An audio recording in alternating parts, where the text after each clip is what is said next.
नमस्कार। प्रस्तुत है आज का चिंतन। क्रिया शक्ति में मात्र शरीर का ही नहीं, मन का भी योगदान रहता है। दो पहिए की गाड़ी की तरह हमारी सारी गतिविधियां शारीरिक और मानसिक स्वस्थता पर निर्भर हैं।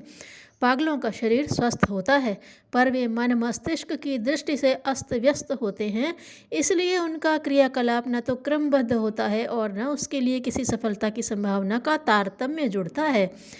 क्रियाशील होने के लिए मात्र शारीरिक स्वस्थता ही पर्याप्त नहीं, वरन उसके साथ वह स्फूर्ति भी चाहिए जो मन संस्थान में उत्पन्न होती है। यह ठीक है कि शुद्ध अन्न, जल और वायु से शरीर पुष्ट होता और उसमें काम करने की क्षमता रहती है। इतने पर भी यह नहीं भूलना चाहिए कि अंग अवयव रेल के डिब्बे मात्र हैं।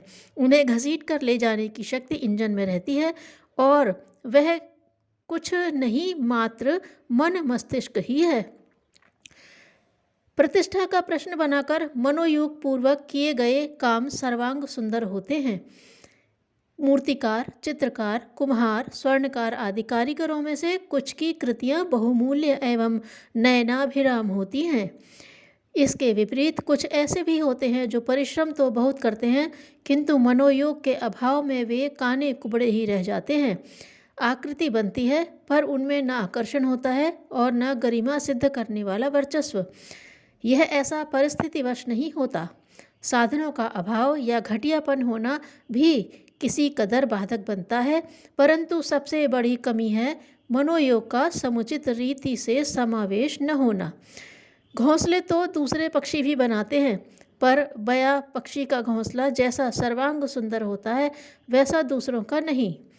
कारण एक ही है, बया घोंसले के लिए तिनकों का चुनाव करते समय उनकी उपयोगिता को परखती है और साथ ही निर्धारण कार्य करते समय तिनकों को गूंथने का काम इस कुशलता से करती है मानो उसे किसी अफसर पद की प्रतिस्पर्धा में सम्मिलित होने के लिए अपना काम पूरे मन से करना पड़ रहा है। चित्त के उदास होने पर काम करने की क्षमता तत्काल घटती है। बेगार भुगतने वाली कहावत चरितार्थ होती है। बेगार उसे कहते हैं जिसमें कम मूल्य अधिक मेहनत का अरुचिकर कार्य कराया जाता है। ऐसे कार्यों का न स्तर बन पाता है और न वे परिमाण में ही पर्याप्त होते हैं। भय, चिंता, निराशा, शोक, क्रोध जैसे अवसर आयोजनों पर हाथ पांव फूलने लगते हैं और स्थिति ऐसी बन जाती है कि जिसमें कुछ करते धरते नहीं बनता।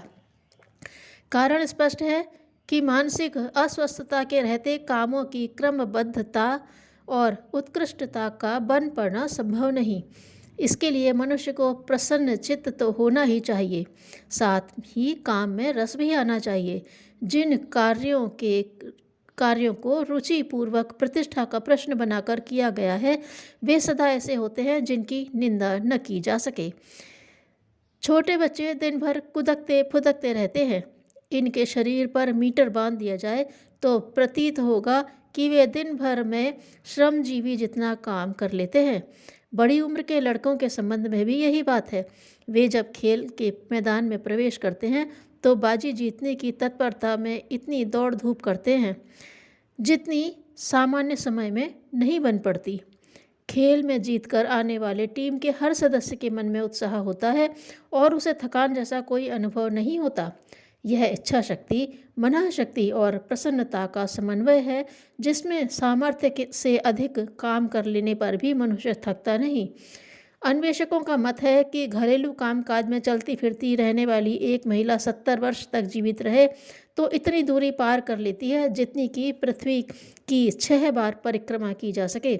यदि सचमुच ही किसी को पृथ्वी की परिक्रमा करनी पड़े तो वह अपने पुरुषार्थ के महिमा की बातें बखानते शांत न हो पाएगा। पर वह महिला जिसे घरेलू कामकाज करने में किसी विशेष श्रम या भार का अनुभव भी नहीं होता, दिन भर अपने कामकाज में लगी रहती है और यह अनुभव नहीं करती कि उसे इतना बड़ा काम करना पड़ रहा है। शरीर अकेले ही सब कुछ नहीं कर लेता, उसे अपने प्रत्येक क्रियाकलाप में मनोयोग लगाने की आवश्यकता पड़ती है। जो इस प्रयास को जितनी अच्छी तरह संपन्न कर लेता है उसके लिए बिना थकान के अधिक देर, अधिक श्रम में और अधिक ऊंचे स्तर का काम कर सकना सरल पड़ता है। मन की प्रकृति बंदर जैसी चंचल है। एक डाली से दूसरी पर फुदकते रहने की चंचलता जैसी बंदरों में, पक्षियों में पाई जाती है, वही प्रकृति मन की भी है। उसे सहज ही एकाग्रता, तन्मयता, तत्परता का पाठ पढ़ाया नहीं जा सकता, क्योंकि यह प्रकृति जन्य उसका स्वभाव नहीं है। इसके लिए उसे साधना, सिखाना, पढ़ाना पड़ता है। इस आधार पर अनगढ़ स्वभाव के वन्य पशु सर्कसों में आश्चर्यजनक खेल दिखाने और मालिकों के लिए अच्छी कमाई करने लगते हैं। यह कुशल प्रशिक्षण का प्रतिफल है। विद्यार्थियों से लेकर विशेषज्ञों, कलाकारों तक सभी महत्वपूर्ण व्यक्तियों को इसी प्रशिक्षण के नीचे होकर गुजरना पड़ता है। मन को सुसंयत एवं सुनियोजित बनाने का भी यह तरीका है। मानसिक प्रशिक्षण स्वयं भी किया जा सकता है। इसके लिए दूसरे किसी अन्य अध्यापक की आवश्यकता नहीं पड़ती। हाथ के नीचे आए काम को ईमानदारी और जिम्मेदारी से करने को अपनी प्रतिष्ठा का, आंतरिक गरिमा का आधार मानकर चलना चाहिए। कर्म को अपने आप में पूर्ण मानकर चलना चाहिए। उसके प्रतिफल इच्छित मात्रा में न मिले तो भी संतोष करने के लिए इतना पर्याप्त समझना चाहिए कि हमने अपनी ओर से सामर्थ्य भर प्रयत्न किया। इस प्रयत्नशीलता की समग्रता पर संतोष ही नहीं, गर्व भी किया जा सकता है। इस प्रकार के मनोभूमि में किया गया काम अधिक मात्रा में तथा सुंदर समग्र तो होता ही है, अपने आप को प्रसन्नता भी प्रदान करता है और दूसरों की दृष्टि में अपनी प्रामाणिकता, प्रयत्नशीलता, प्रवीणता की छाप भी छोड़ता है।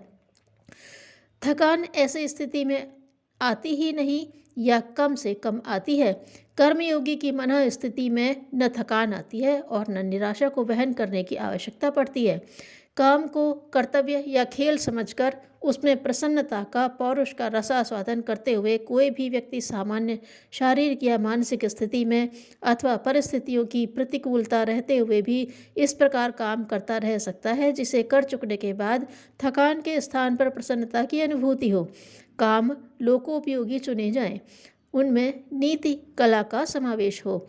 यदि अनीतिपूर्ण अथवा जनहित के विपरीत काम अपनाया गया है तो भी आत्मा कचोटती रहेगी और थकान भरी आत्मग्लानि का अनुभव करती रहेगी। उद्यान में भ्रमण करते सहसा राजा विक्रमादित्य महाकवि कालिदास से बोले, आप कितने प्रतिभाशाली हैं, मेधावी हैं, पर भगवान ने आपका शरीर भी आपकी बुद्धि के अनुसार सुंदर क्यों नहीं बनाया। कुशल कालिदास राजा के रूप की गर्वोक्ति समझ गए। उस समय तो वे कुछ भी न बोले। राजमहल में आकर उन्होंने 2 पात्र मंगाए, एक मिट्टी का, दूसरा सोने का। दोनों में जल भर दिया गया। कुछ देर बाद कालिदास ने विक्रमादित्य से पूछा, राजन, किस पात्र का जल अधिक शीतल है? मिट्टी के पात्र का, विक्रमादित्य ने उत्तर दिया। तब मुस्कुराते हुए कालिदास बोले, जिस प्रकार शीतलता पात्र के बाहरी आधार पर निर्भर नहीं है, उसी प्रकार प्रतिभा भी शरीर की आकृति पर निर्भर नहीं है। विद्वता और महानता का संबंध शरीर से नहीं, आत्मा से है। धन्यवाद।